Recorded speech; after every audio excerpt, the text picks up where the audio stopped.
할렐루야. 네, 오늘은 어버이 주일입니다. 저도 가슴에 카네이션을 달았는데 카네이션을 다루신 모든 부모님들을 축하합니다. 그런데 어버이날은 어떻게 생겨났을까요? 1861년부터 65년까지 4년 동안 미국에서 남북전쟁이 있었습니다. 이 남북전쟁 중에 웨스트 버지니아에서 교회학교 교사였던 앤 자비스라고 하는 분이 어머니 봉사일을 만들었습니다. 이날이 어떤 날이냐면은 이날은 적군, 아군 할 것 없이 부상병들의 위생을 관리해주고 돌봐주는 그런 지역 여성들이 총동원되었습니다. 그래서 남군, 북군 할 것 없이 부상병들을 돌봐주는 그런 여성들의 활동일이 어머니 봉사일인데 이걸 제창했죠, 이분이. 그런데 이분이 1905년에 어머니 봉사일을 제창했던 이 앤 자비스가 죽게 됩니다. 2년 후 1907년에 5월 12일 어머니를 이어서 똑같은 교회, 똑같은 주일학교 교사를 딸이 하게 됩니다. 대를 이어서 교회학교 교사를 하게 됐죠.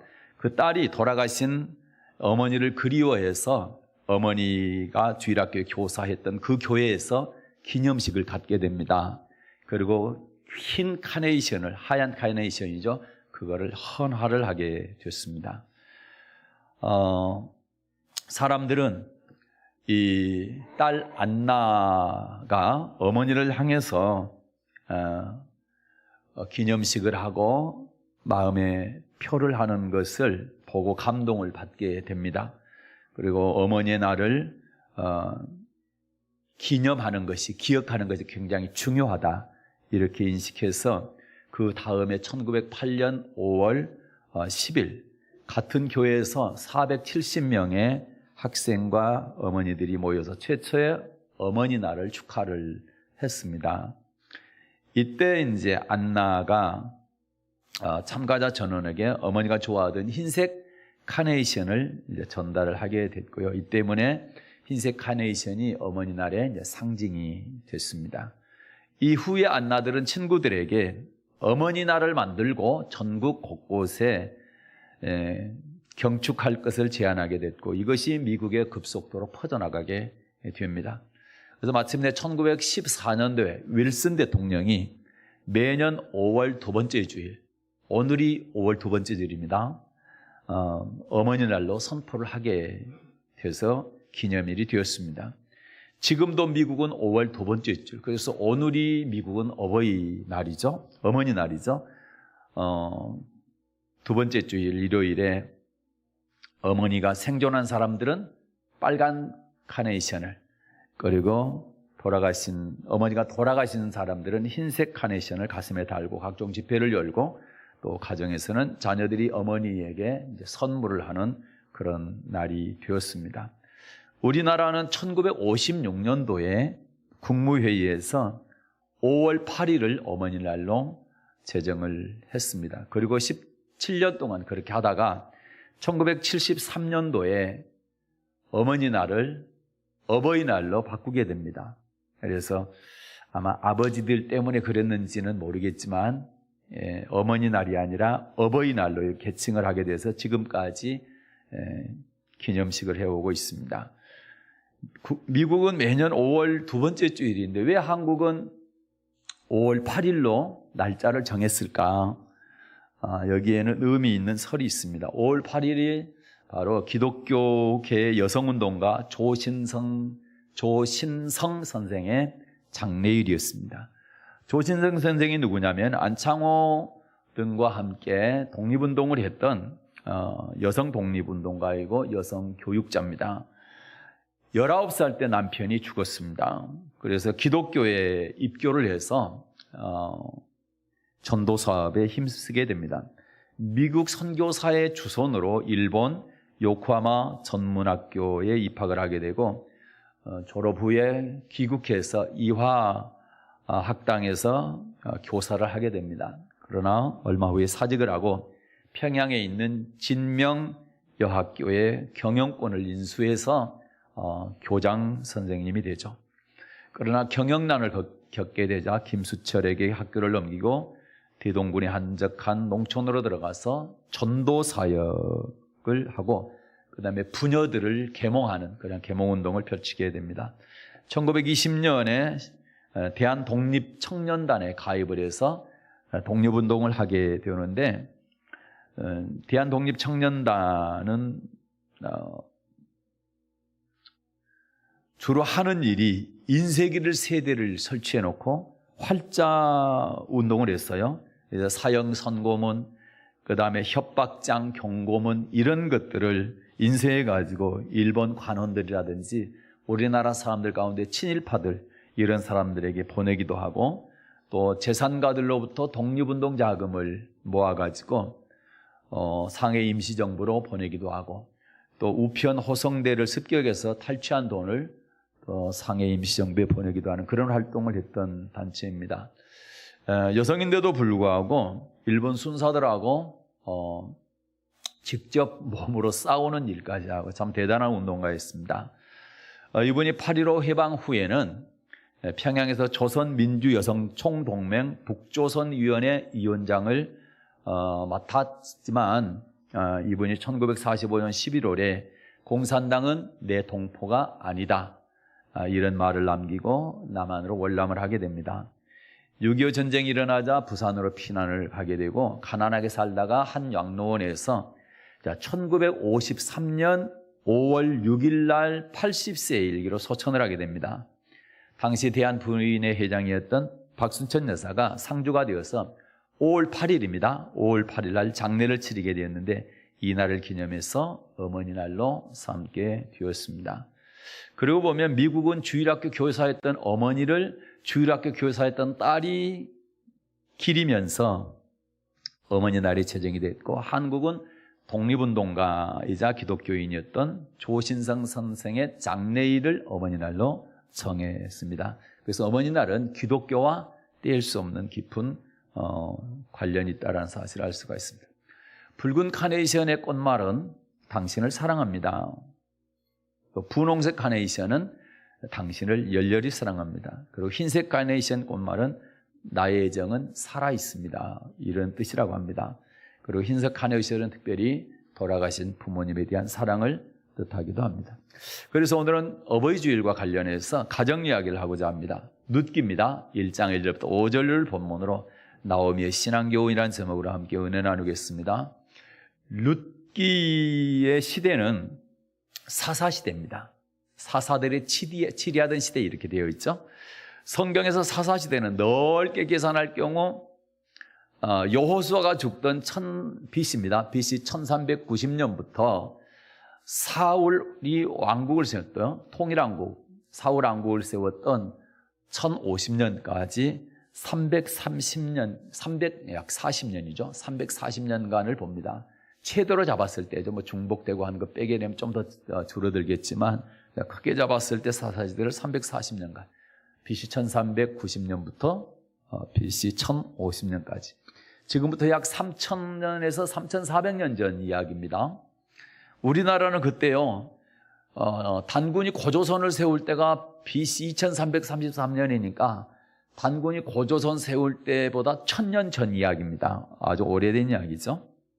이 시간에는 룻기에 나오는 나옴이라고 하는 이 여인을 중심으로 그의 인생을 연극처럼 1막, 2막, 3막 이렇게 나눠서 살펴보도록 하겠습니다.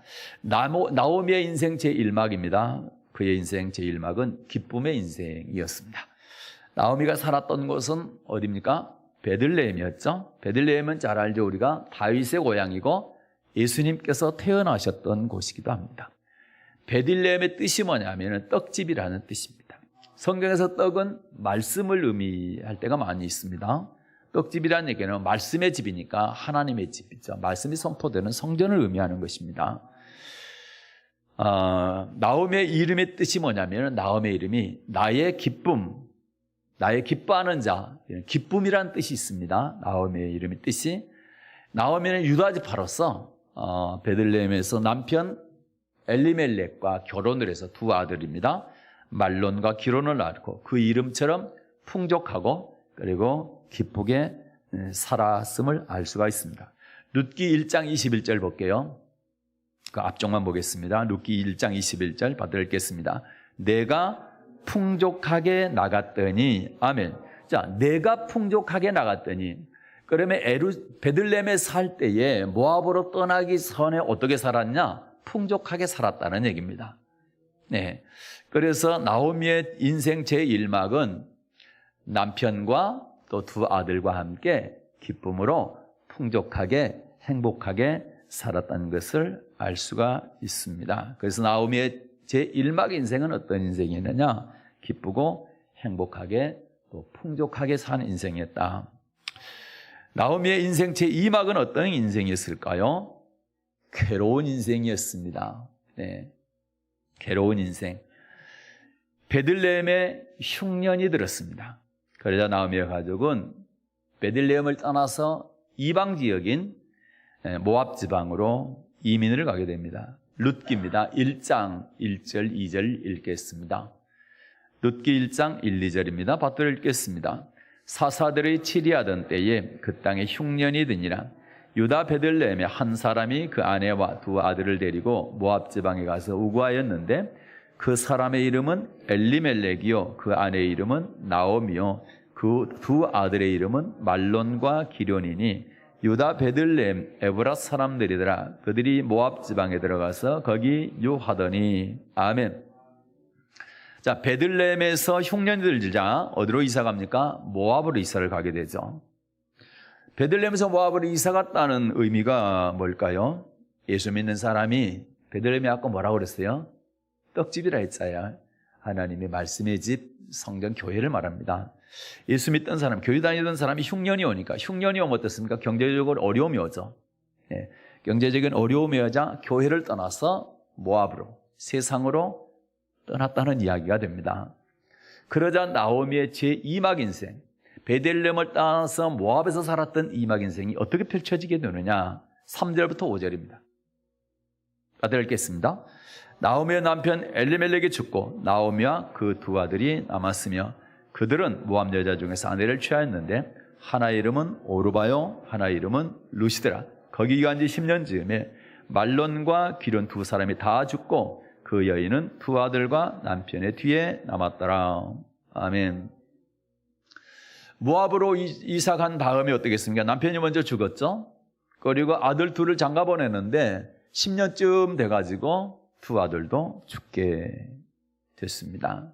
그래서 남자들 셋이 다 죽고 여자들만 셋 남게 된 겁니다. 그래서 괴롭고 슬픈 인생이 된 거죠. 그래서 우리가 여기서 깨달아야 될 것이 베들레헴에 비가 내리지 않는 흉년이 왔어요. 그것은 하나님의 징계였다라는 거죠. 성경은 칼과 기근과 연병, 온역 이렇게 하나님이 징계하신다 말씀하고 있죠. 하나님은 하나님의 백성들이 신앙생활을 잘못하게 될 때에 칼과 기근과 연병으로 전염병으로 징계를 하십니다. 징계하게 될 때 어떻게 해야 됩니까? 교회 떠나지 말아야 되죠. 말씀 떠나지 말아야 됩니다. 하나님께서 성전에 나와서 하나님의 얼굴을 구하고 그리고 스스로 겸비해져서 회개하면서 기도해야 되는 겁니다. 그건 자주 봤지만 굉장히 중요한 말씀일 때 한번 더 보겠습니다. 역대합니다. 7장 13, 14절입니다. 역대하 7장 13절과 14절. 요즘 이거 자주 보았었죠? 네. 같이 읽겠습니다. 혹 내가 하늘을 닫고 비를 내리지 아니하거나 혹 메뚜기로 토산을 먹게 하거나 혹 연병으로 내 백성 가운데 유행하게 할 때에 내 이름으로 일컫는 내 백성이 그 악한 길에서 떠나 스스로 겸비하고 기도하여 내 얼굴을 구하면 내가 하늘에서 듣고 그 죄를 사하고 그 땅을 고칠지라. 아멘. 혹 내가 하늘을 닫고 비를 내리지 아니하거나. 누가 하늘을 닫고 비를 내리지 않는다고요? 하나님께서요. 그렇게 할 때 어떻게 하랍니까?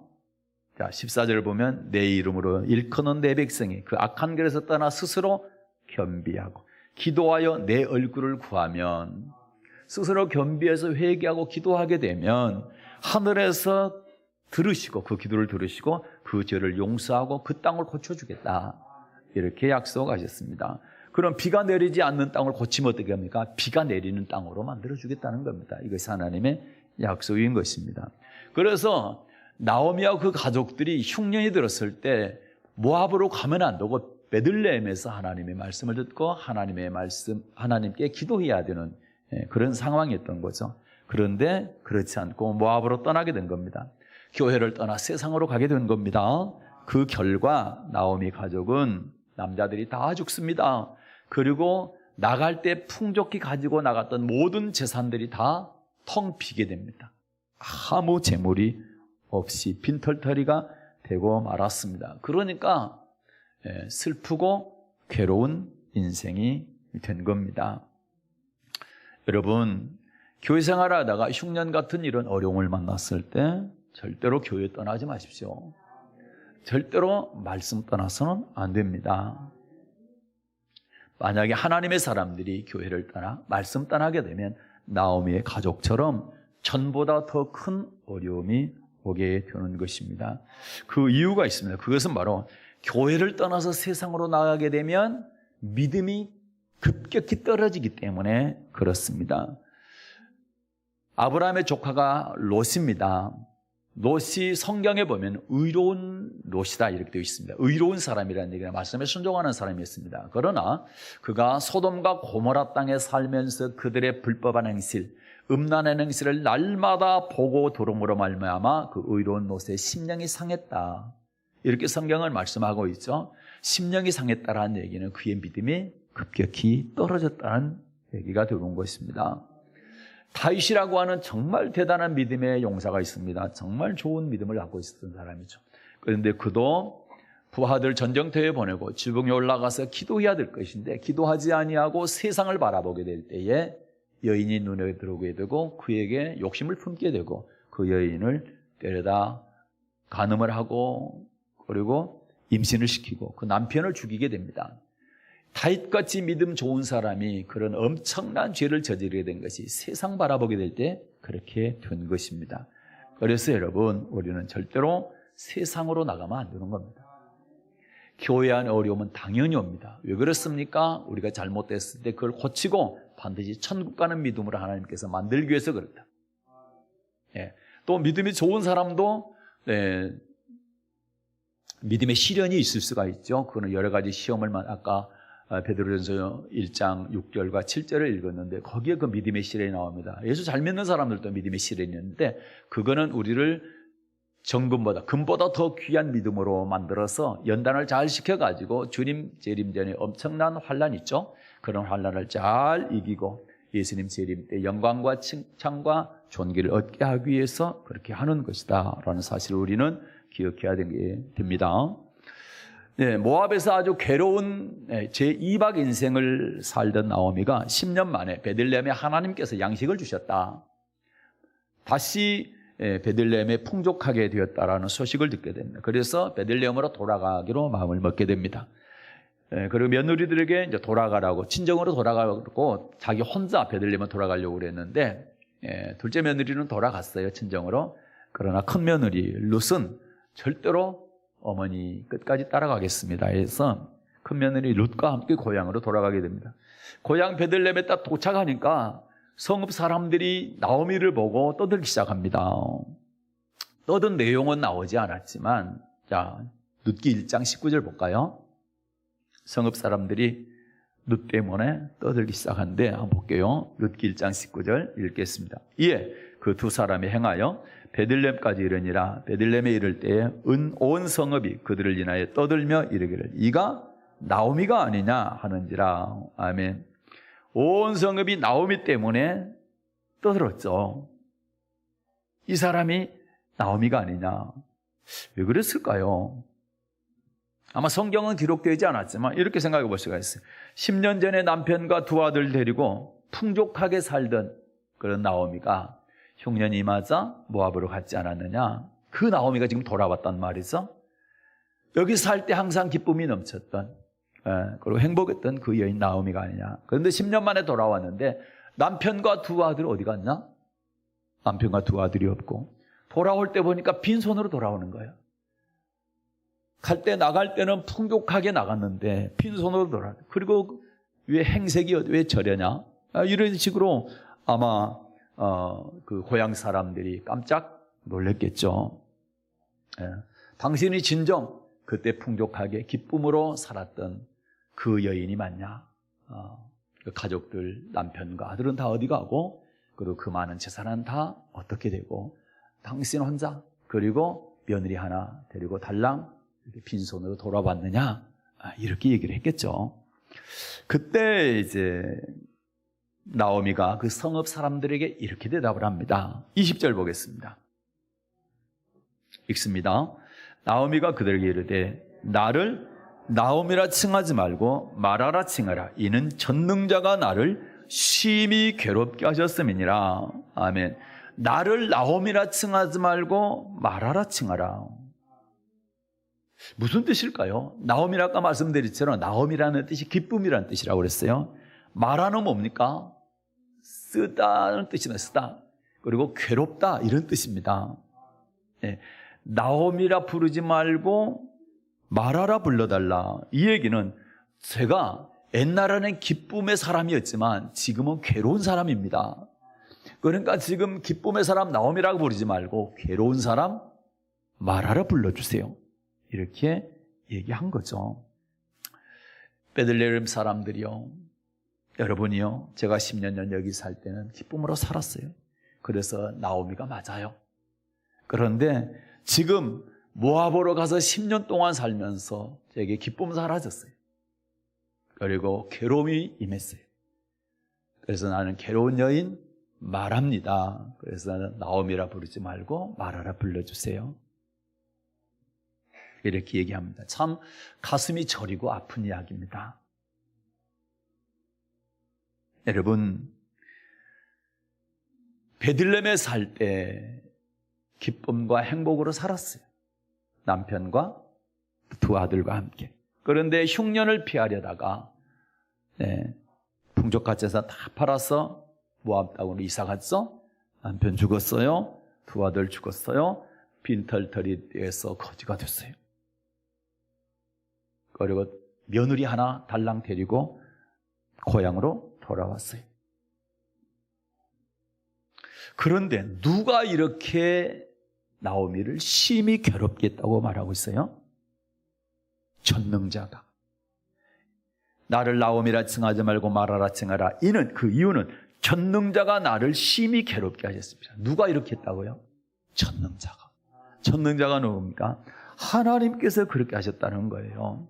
다시 말해서 전능자이신 하나님께서 나오미에게 이런 쓴물을, 괴로움을 심히 크게 주셨다. 이렇게 나오미가 고백을 하는 겁니다. 그래서 성경은 비를 내리게 하거나 비를 그치게 하는 분이 하나님이시라고 말씀합니다. 아까 역대하 7장 봤잖아요. 그것은 하나님의 징계입니다. 그래서 여러분, 하나님의 징계가 임할 때는 어떻게 해야 되느냐? 아까 보니까 마음을 겸비하게 낮추고 하나님의 얼굴을 구하고 회개하며 기도해야 된다고 그랬죠. 그래서 징계가 임할 때는 그 징계를 피해서 도망가면 안 돼요. 레위기 26장 41절과 42절을 보게 되면 형벌이 임할 때는 봐라, 마음을 순히 마음이 낮아져서 그 형벌을 순히 받으라 그렇게 말씀하고 있어요.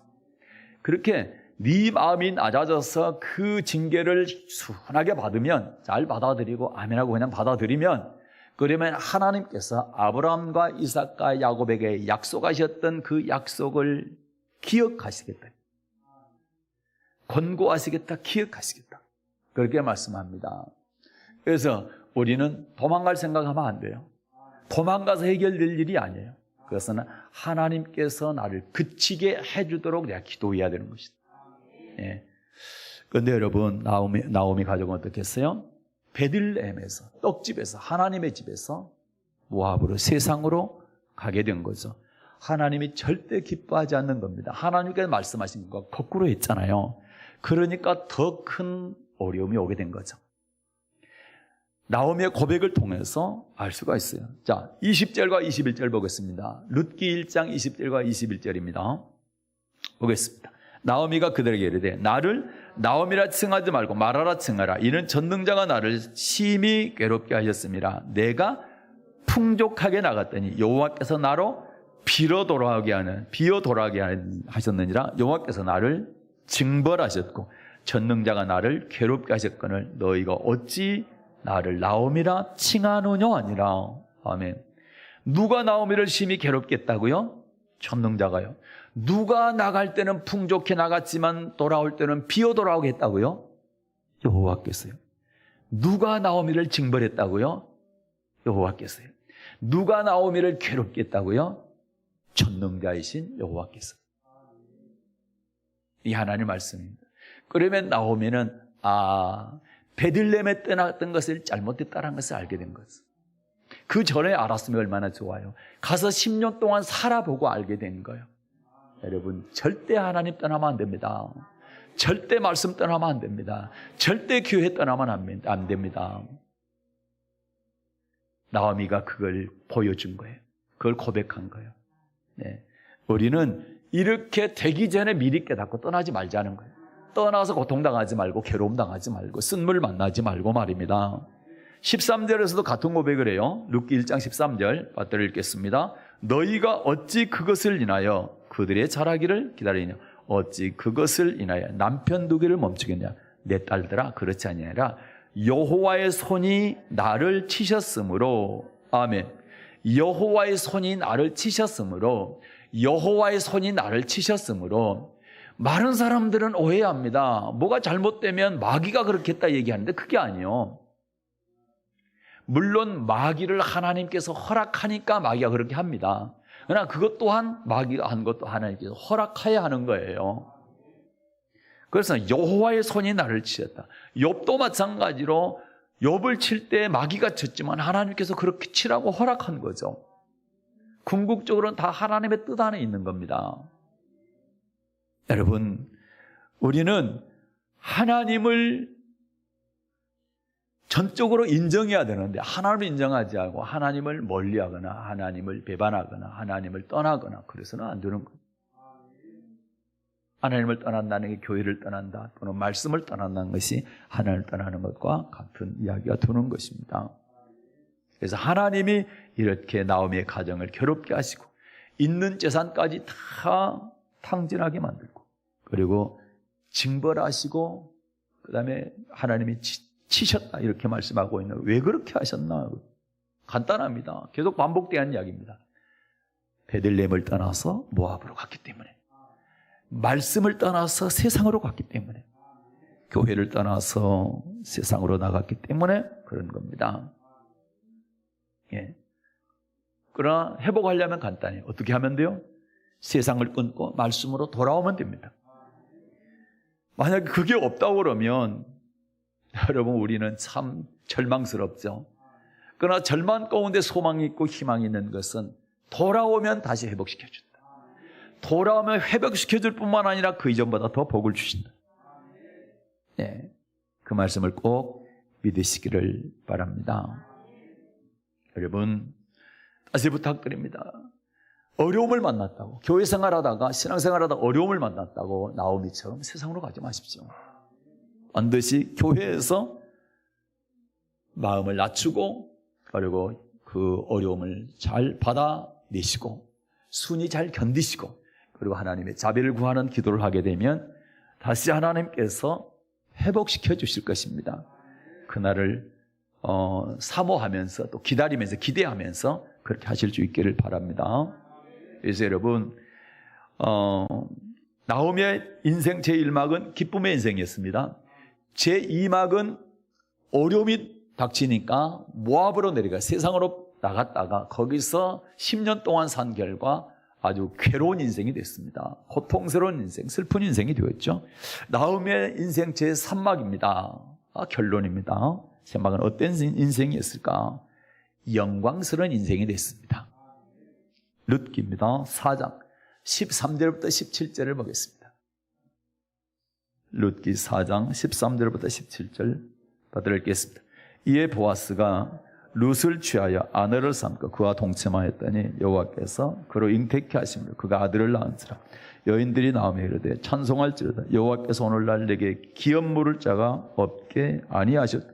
이 아이의 이름이 이스라엘 중에 유명하게 되기를 원하노라. 이는 내 생명의 회복자며 내 노년의 봉양자라. 곧 너를 사랑하며 7 아들보다 귀한 사부가 낳은 자로다. 나오미가 아기를 취하여 품에 품고 그의 양육자가 되니 그 이웃 여인들이 그의 이름을 주되 나오미가 아들을 낳았다 하여 그 이름을 오벳이라 했는데 그는 다윗의 아비인 이새의 아비였더라. 아멘. 15절 보니까 이는 내 생명의 회복자며 내 노년의 봉양자라. 곧 너를 사랑하며 7 아들보다 귀한 사부가 낳은 자. 손자를 보게 됩니다. 네. 손자를 보게 되는데 7 아들보다 귀한 자부가 낳은 자다. 며느리가 7 아들보다 더 낫다. 그때 당시 아들은 굉장히 중요했습니다. 그런데 아들들이 죽고 대가 끊어졌는데 네. 다시 대를 잇게 됐죠. 그런데 보십시오. 나오미의 며느리 룻이 시어머니 함께 베들레헴에 이제 오게 되었고 보아스라고 하는 유다 지파의 유력한 사람에게 결혼을 해서 아들을 낳게 됩니다. 그 이름이 오벳이죠. 이 오벳인데 다윗의 할아버지가 됩니다. 왜 다윗이 중요하냐? 다윗의 족보에 그리스도 예수의 이름이 올라가기 때문에 그렇습니다. 그래서 그 족보에 이름이 올라간 사람들은 참 영광스러운 사람인 거죠. 그래서 룻은 어떻습니까? 다윗의 증조 할머니가 되고 나오미는 다윗의 고조 할머니가 되겠죠. 이 가문이 그렇게 영광스러운 가문이 된 것은 신약성경 1장에 보게 되면 다윗의 자손 아브라함과 다윗의 자손 예수 그리스도에게라. 그러면서 그 족보에 쭉쭉 보게 되게 되면은 이 나오미의 이름이 나와요. 이방 여인입니다. 그리고 족보에는 옛날에는 족보에는 남자 이름만 올라가지 여자 이름 올라가지 않습니다. 그런데 아브라함과 다윗의 이름, 다윗의 후손 뭡니까?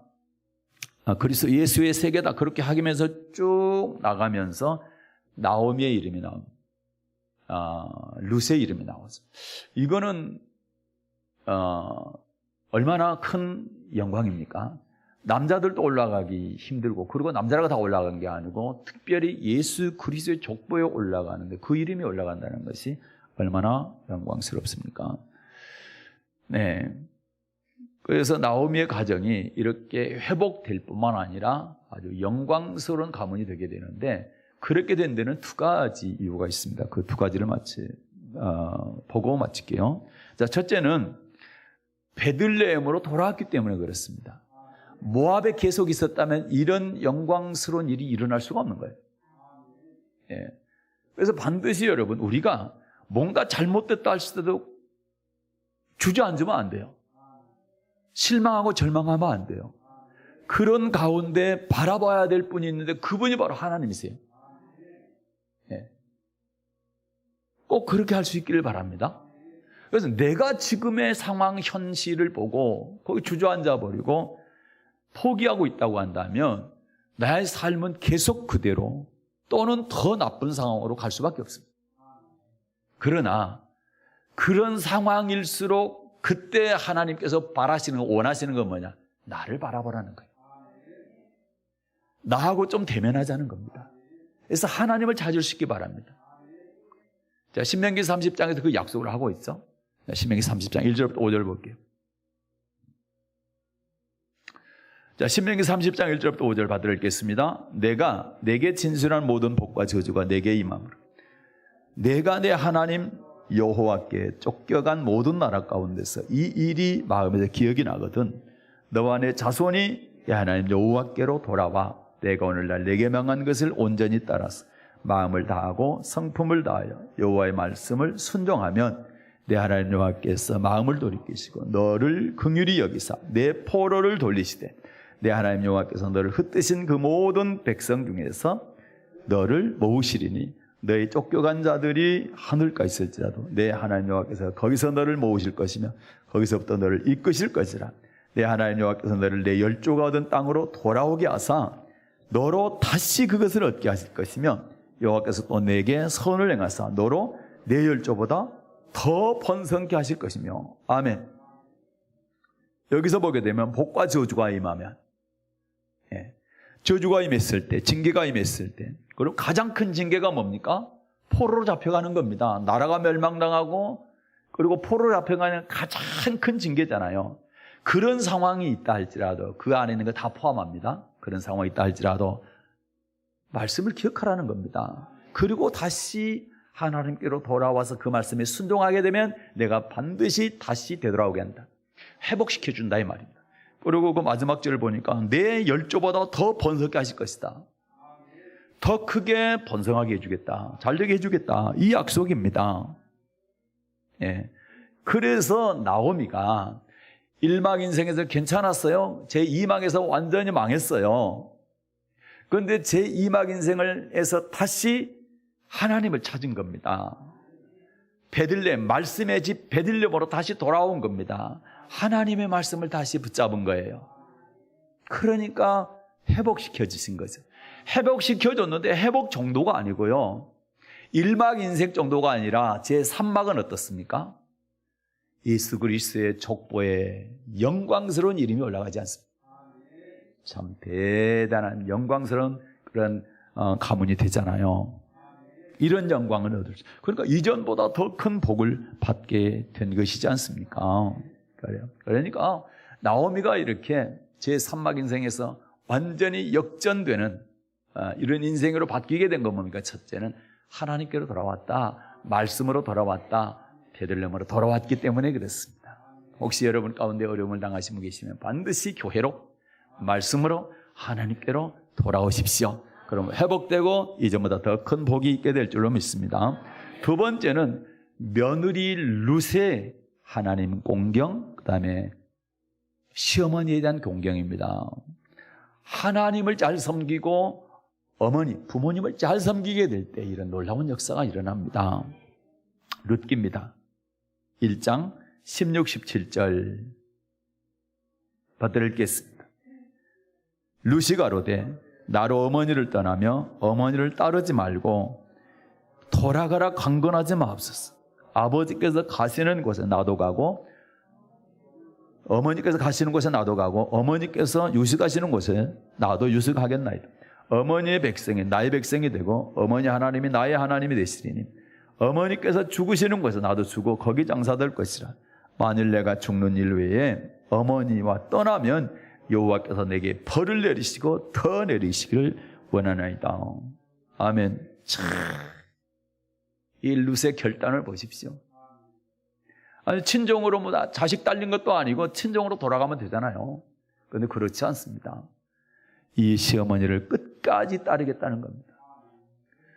베들레헴 돌아가기 전에 두 며느리 자부에게 너희 친정으로 돌아가라. 내가 너희들에게 남편을 세워줄 수 있는 힘이 없다. 그런 능력이 없다. 그러니까 돌아가라.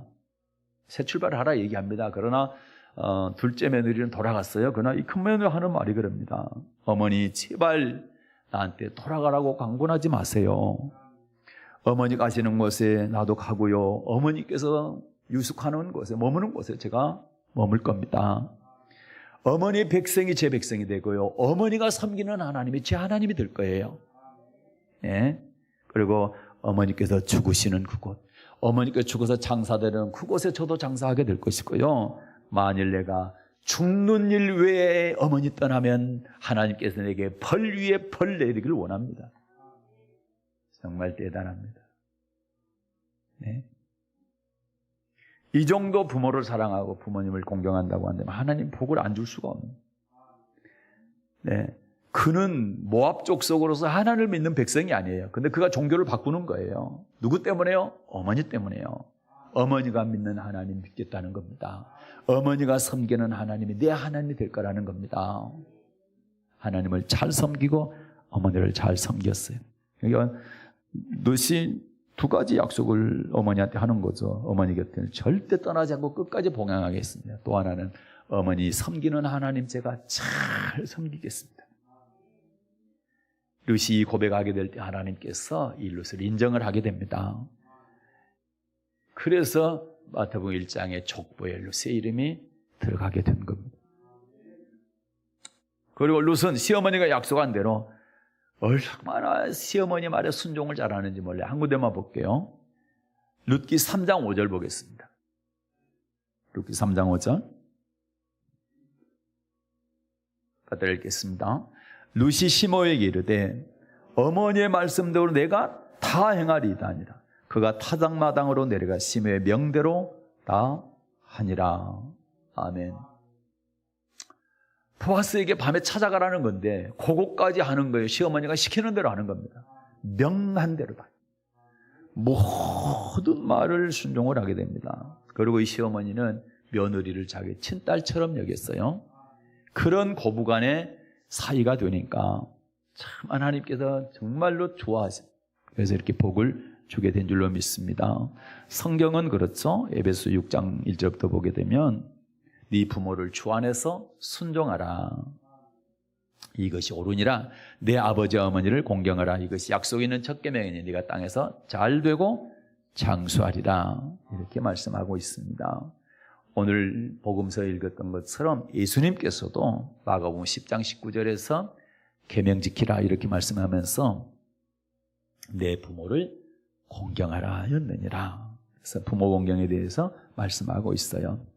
또 성경은 부모에게 효도하고 보답하라고 말씀합니다. 거기 읽고 정리하고 마칠게요. 디모데전서입니다. 5장 4절입니다. 디모데전서 5장 4절 다 읽겠습니다. 만일 어떤 과부에게 자녀나 손자들이 있거든 저희로 먼저 자기 집에서 효를 행하여 부모에게 보답하기를 배우게 하라. 이것이 하나님 앞에 받으실 만한 것입니다. 아멘. 하나님 앞에 받으실 만한 것이 뭐냐? 집에서 효를 용해 그리고 부모에게 보답하기를 배우게 하라는 겁니다. 네, 부모고 효도 그 다음에 은혜를 보답할 줄 알아야 돼요. 그래서 여러분 꼭 뭐 어버이 날만이 아니라 평상시도 해야 되겠지만 특별히 이번에 어버이 주간 때는 부모님이 계신 분들은 더 극진히 부모님도 섬길 수 있기를 바랍니다. 효도하고 그리고 부모님의 은혜에 보답해야 돼. 막 돈 많이 갖다 하는 게 아니라 마음 편하게 해드려야 되는 거예요. 그리고 내가 부모님을 얼마나 사랑하는지 그리고 부모님이 나를 얼마나 잘 키워줬느니 감사하는 마음을 전해드려야 된다 이 말입니다. 그렇게 할 때 좋아하시는 겁니다. 그렇게 할 수 있기를 바랍니다. 그래서 이렇게 나오미의 가정이 회복되고 영광스러운 가문이 된 것은 두 가지 얘기했어요. 첫째는 말씀의 집인 베들레헴으로 돌아왔기 때문에 하나님께로 교회로 말씀으로 돌아왔기 때문이다. 또 하나는 하나님을 잘 섬기고 부모를 잘 섬겼기 때문이다. 말씀을 마치고자 합니다. 나오미의 신앙 교훈입니다. 1막은 베들레헴 말씀의 집에서 신앙생활 잘할 때 기쁨의 인생이 되었습니다. 제2막은 어려움이 닥치니까 그 어려움을 피하려고 모압으로 세상으로 나갔다가 세상에서 아주 고통을 당하게 아주 괴로운 인생이 됐습니다. 이것이 2막 인생입니다. 제3막 인생은 그 괴로움을 접고 툴툴 털고 딛고 다시 돌아왔습니다. 돌아오게 되니까 하나님께서 회복해 주실 뿐만 아니라 그 이전보다 더 큰 복을 주셨는데 영광스러운 자리까지 올려주셨다. 할렐루야. 여러분 어떻습니까? 여러분 기쁨의 인생을 사십니까? 아니면 혹시 쓰디쓴 괴로운 인생을 사십니까? 절대로 여러분 절망하거나 낙담하지 마십시오. 지금 기쁜 인생을 살고 있다면 절대 모압으로 세상으로 가지 말 것이며 괴로운 인생을 살고 있다면 반드시 돌아오십시오. 그렇게 되면 제3막 인생, 영광스러운 인생이 여러분을 기다리고 있을 것입니다. 이런 영광스러운 인생이 되시기를 주님의 이름으로 축복합니다. 은혜로우신 하나님 아버지 감사합니다. 하나님은